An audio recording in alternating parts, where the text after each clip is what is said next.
Can methanogens do the reverse process? Can they, Like fix? as far as nitrogen goes? Yeah. No, they cannot do. Take methane. They cannot. Well, they cannot take methane and turn it into CO2. There's a different class of bugs that do that. They're called methanotrophs instead of methanogens. So methanotrophs basically live on natural gas. CH4 plus O2 goes to and just burn it. That's their metabolism. And they put out CO2.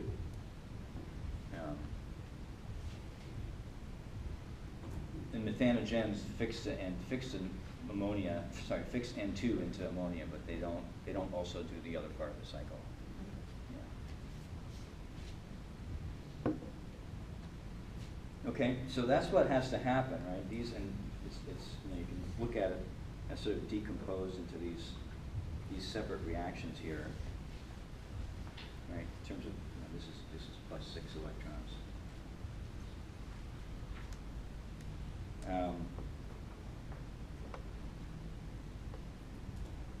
So, what does it look like in the structure?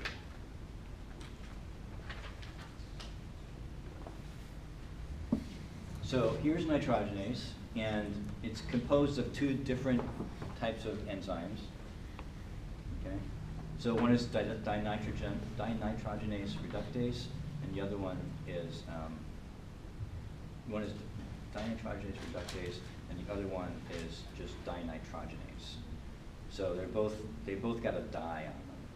Right? So it's easy to leave that off, but we have a reductase subunit, and then we have subunits that don't have the reductase name on them. So dinitrogenase reductase are these green guys on the two ends. And each of those, there's two subunits in the overall particle.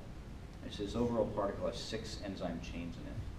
2 of those chains are dinitrogenase reductases, and those are the green guys on either end.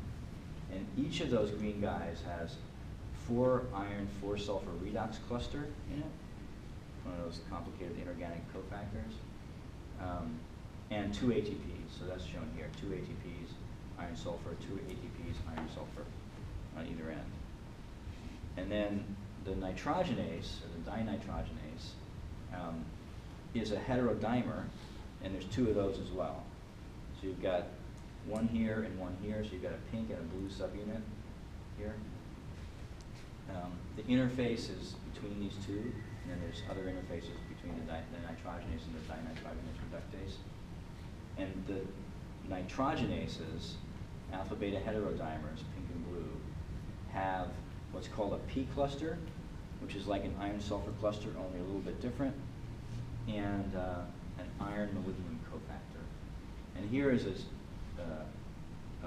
path, diagrammatic path of electrons that come in and reduce nitrogen to ammonia. Right? So the electrons are getting passed through. Okay? And as we mentioned, nitrogen fixation requires 8 electrons in this process. Only 6 of them end up in the nitrogen reduction part of it. 2 of them end up making molecular hydrogen. Okay?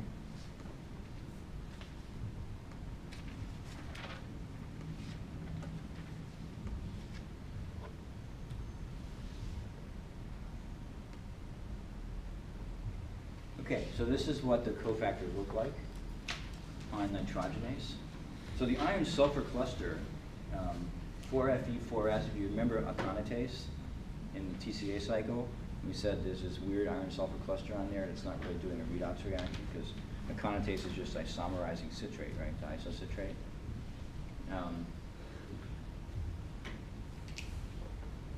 So here's a P cluster. This is an iron sulfur center, and so is this. So these iron sulfur centers look approximately like the one in aconitase, but they're joined together with 1 sulfur in the middle. So there's like a missing sulfur in there because one of them is shared. So it's got 8 irons and 7 sulfurs instead of having 2 separate 4Fe4S centers. So that's what we call a P cluster. It's assembled on nitrogenase directly. In general, these iron sulfur cofactors go through an assembly process. They go onto a scaffold protein. The scaffold protein makes the iron sulfur cluster, or assembles it from inorganic components, and from sulfide and from iron, typically. And then it goes and it docks on target proteins and it delivers the iron sulfur cluster onto a target protein like a conatase. And that's how a conatase would get it. Right? A conatase, it wouldn't form directly on a conatase. It would be this chaperoning process of delivering the cofactor. In this case, the P cluster is so unique that there has to be some assembly right on the nitrogenase, because it's the only protein that's going to have a P cluster like this. So maybe parts of it are assembled apart from nitrogenase, it's likely. But we don't really know the details of how this thing finally gets there. And then we have this other cofactor, the iron molybdenum cofactor. It's just very complicated. As you can see, 7 irons, 9 sulfurs, a cysteine side chain of molybdenum, and a bunch of ligands on the side, including, interestingly enough, a molecule of what's called homocitrate, which is like citrate, except instead of 6 carbons, it has 7. So if you remember citrate, there was a central carbon and it went CH2, COO minus on either side of it. Well, on one side, instead of CH2, COO minus, it goes CH2, CH2, COO minus. Right? So that's called homocitrate, and it's attached on as a ligand, so attached to the molybdenum in this iron molybdenum cofactor. Right? This is the reduced and the oxidized form of the P cluster. You can see this sulfur comes in and bridges. Right? So that's part of the electron transfer mechanism for the P cluster.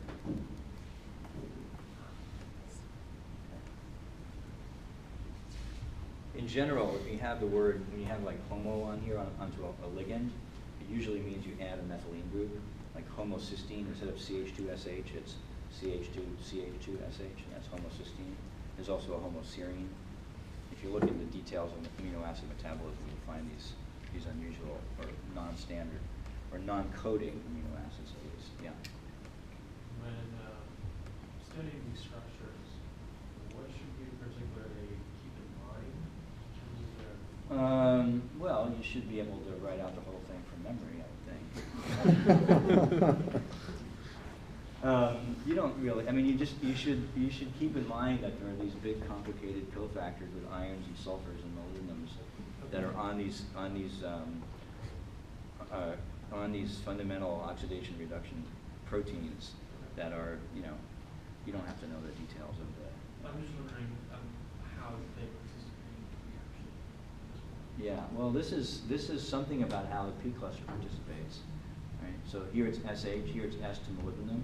Electrons have gone from this reduced form to this oxidized form, right? And so these electrons have gone off to be delivered to something else. And so when we look back at the structure of nitrogenase, right, in the electron transfer pathway, there's a P cluster. And so somehow that P cluster has to exist in 2 forms. It has to exist in a reduced and an oxidized form, at a minimum 2 forms. Some of these cofactors may exist in more than 2 forms, like FAD, right? And in that case, there would be a sequential delivery of electrons. But that's how they always have to work, right? So we look at the whole pathway, and then it's in there, and then, okay, there's an oxidized and reduced form. If it's something like just iron, it's obvious to you. It'll be iron 3 to iron 2 and back again. If it's something like this, it's much less obvious. In case of this iron molybdenum cofactor, I don't know what it is offhand, but there's some process by which the molybdenum is involved in doing a redox chemistry. Yeah. Okay, so that's so P cluster, iron molybdenum cofactor, right? Those are on here, on these subunits, and that's near the end, right? So the N2, the nitrogen, is binding on these cofactors, these clusters here in the middle. Right? So nitrogenase is the enzyme that actually does this. Right? Nitrogenase reductase is the enzyme that's bringing electrons in. Okay, so that's kind of accepting electrons from a donor that's deeper in metabolism, and then it's getting transferred through and ultimately going to this. Okay? And somewhere along the way, the H2 is formed. Okay. Is it called dinitrogenase just because it's a dimer? Is that? No, I think it's called dinitrogenase because it's N2. Oh. Like dinitrogenase reductase and dinitrogenase. And so the whole thing, the dimer with all 6 subunits, is called nitrogenase? No, this is kind of just a colloquial word here. I guess if you say nitrogenase, everybody will know you mean this. So Okay. I guess the answer is yes. But more formally, we have these separate subunit names.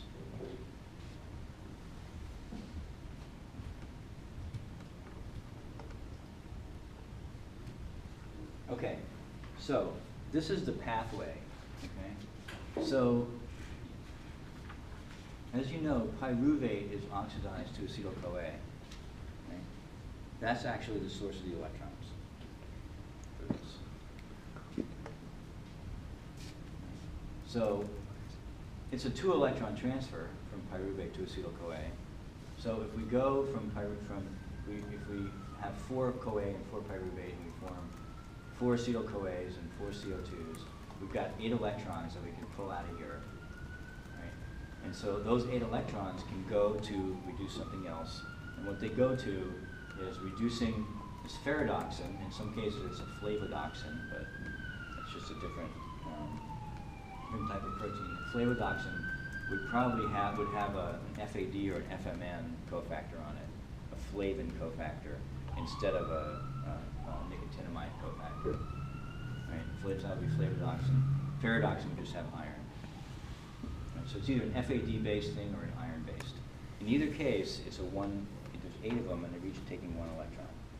And so recall that a flavin and FAD can take 1 or 2.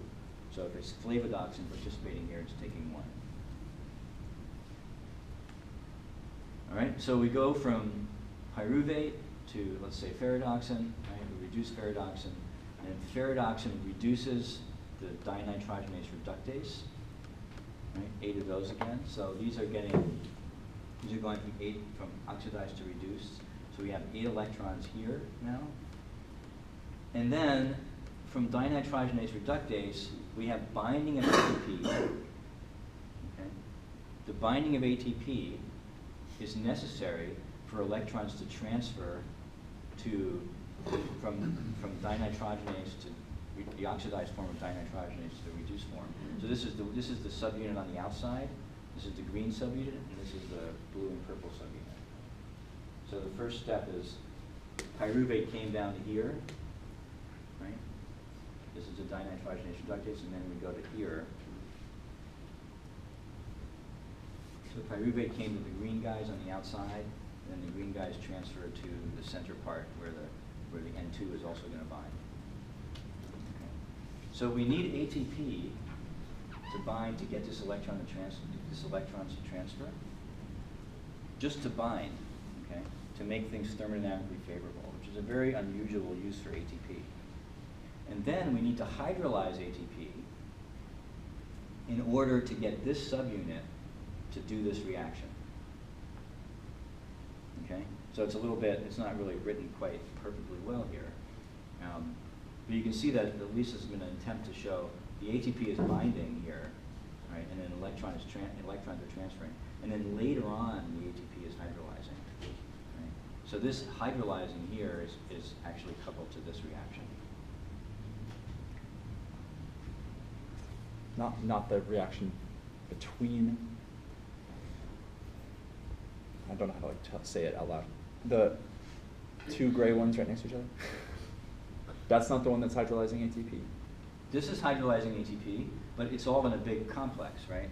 So if ATP is being hydrolyzed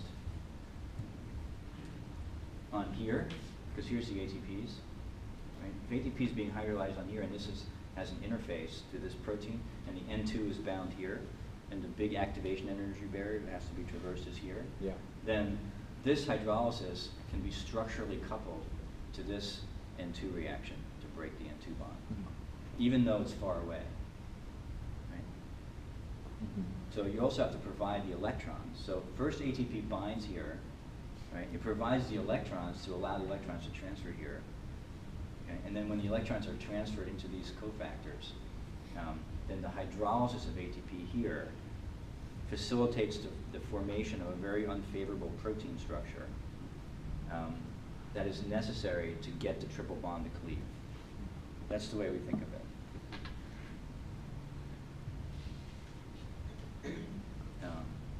So let me write out the reactions, and then we'll see that again. So this reaction here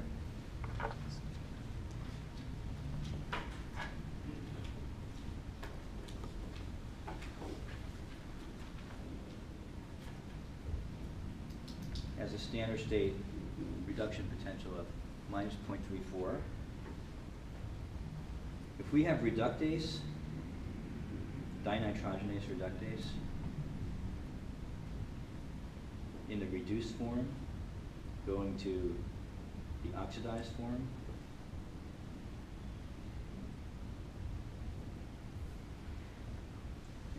giving up electrons. Right. This delta E, this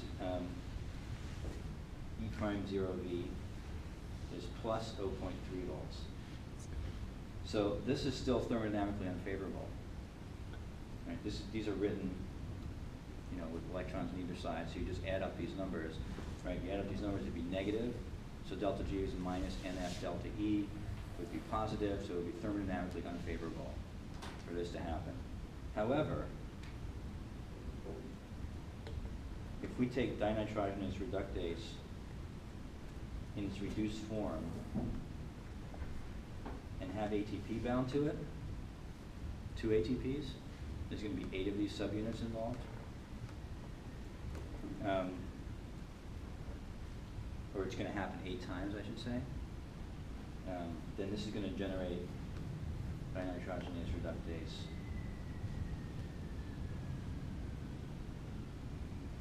Oxidized dot 2 ATP, E prime 0V is plus 0.42 volts. So now delta E is positive, right?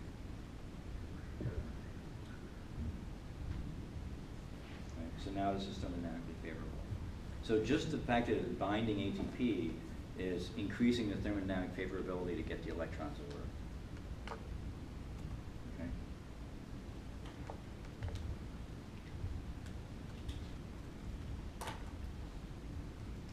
So we have ATP bound. We can transfer the electrons, and then when we do this, when this guy, right, it's basically making this happen, then on nitrogenase,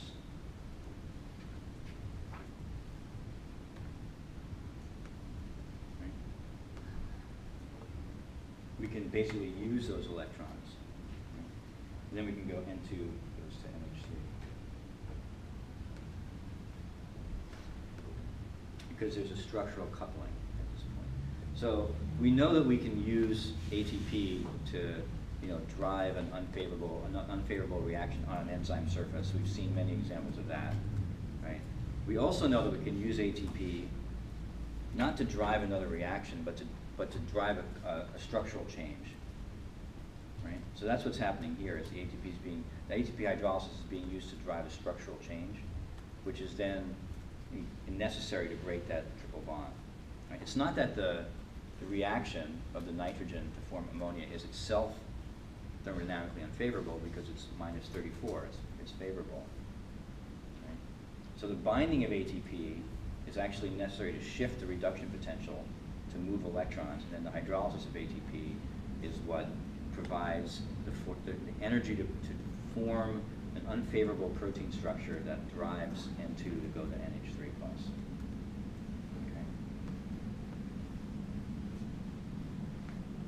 Okay.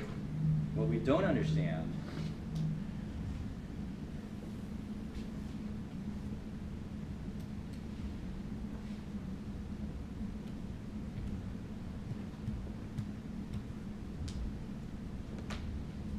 is, you know, we've got